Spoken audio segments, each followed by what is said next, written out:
రూపొందించబడింది. మరి ఇది ఒక చట్టం మాత్రమే కాదు, కోట్ల మంది ఆడబిడ్డల ఆకాంక్షలకు ప్రతిరూపం. మరి ఈ చట్టం మరి తాత్కాలికం కాదు, ఇది దాదాపు 15 ఏళ్లుగా పనిచేస్తుంది. దీర్ఘకాలిక నిర్ణయము, అప్పటికప్పుడు కొద్ది రోజుల కోసం చేసింది కాదు.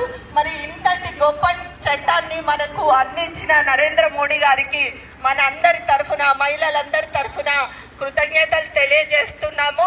మరి అంతేకాకుండా ఈ చట్టం ద్వారా చాలా మందికి కూడా రాజకీయాలలో అవకాశం లభించే విధంగా రూపొందించబడింది. కాబట్టి మనము వారికి మరొకసారి కేంద్ర ప్రభుత్వానికి ధన్యవాదాలు తెలియజేస్తూ, మరి ఇంతటి బృహత్ కార్యానికి, అంటే ఎక్కడైతే మహిళలు అభివృద్ధి చెందుతారో, మహిళలు పరిపాలన చేస్తే ఒక పారదర్శకత ఉంటుంది, ఒక చక్కగా పరిపాలన చేయగలుగుతారని చెప్పి